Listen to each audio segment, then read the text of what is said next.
tell my third wife. The guitar solo can be great, but it's the chorus that really makes the song. Now who's ready to hear about one cool cat? Thespis, loner or individual? You decide.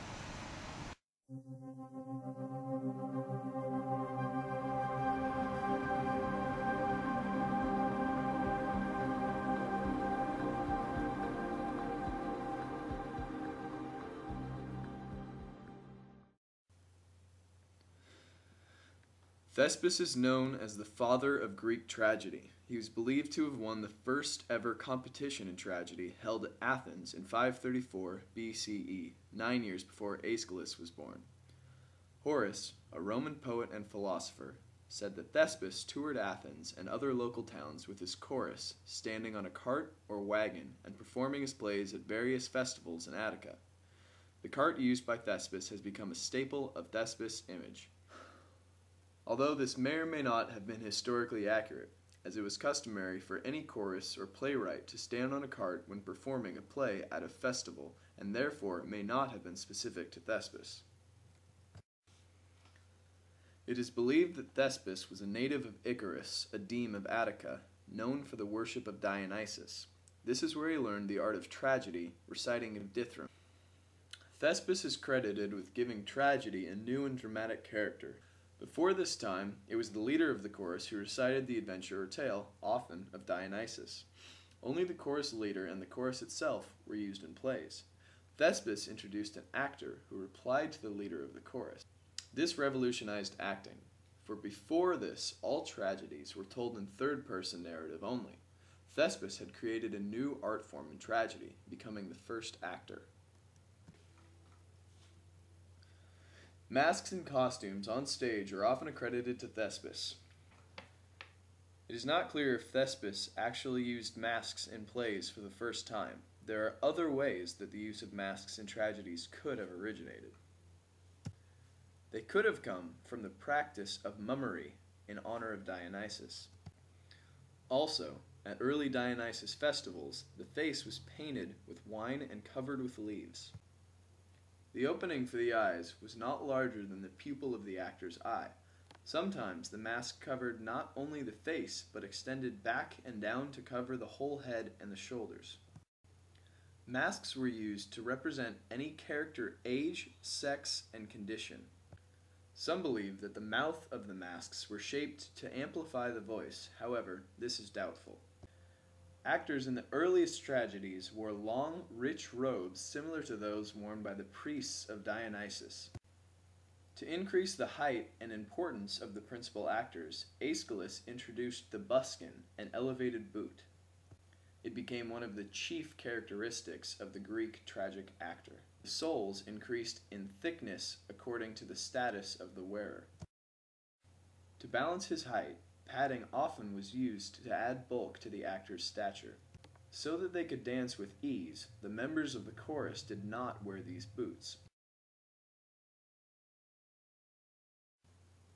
The performers were clad in stage tunics called chitons, which were long-sleeved, high-girdled, and elaborately embellished, as were their long and short cloaks.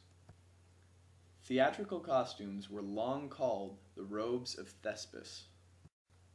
Works that are generally associated with Thespis are Funeral Games of Peleus, Priests, and Pentheus.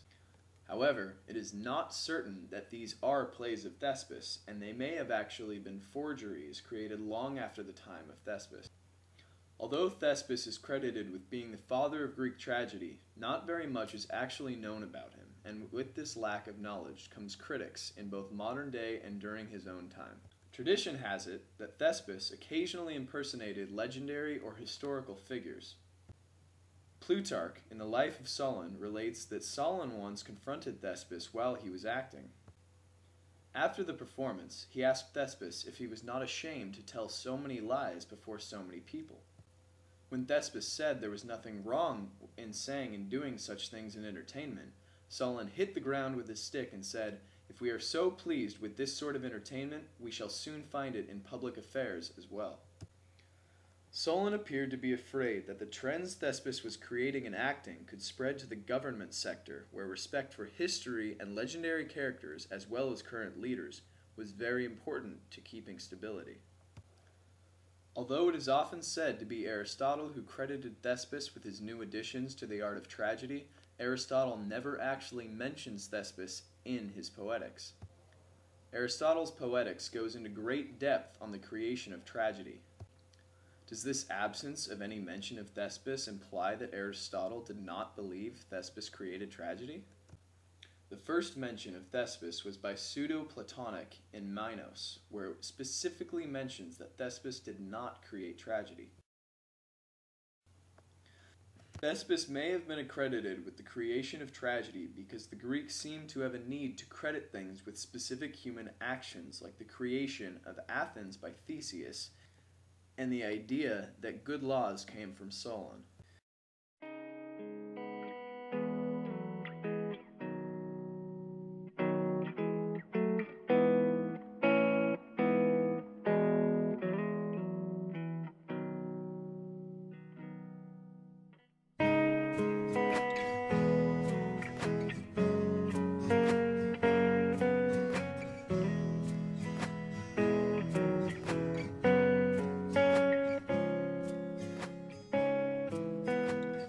Themistius, a writer from 360 ACE, does say that Aristotle did specifically credit Thespis with the creation of the prologue and rhesus, a long-spoken passage by an actor.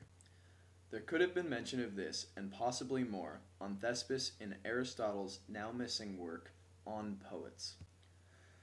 Whether Thespis was the creator of tragedy or simply the winner of the first tragedy competition, the fact remains that Thespis had profound impacts on theater throughout the ages.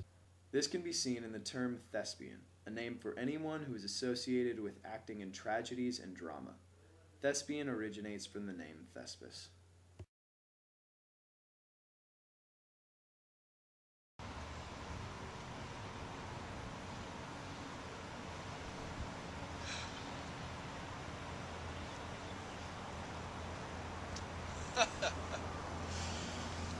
What a guy. That concludes our Willamette University broadcast on Ancient Greek Theater. Tune in next time for our special on the relationships of the Greek Symposium.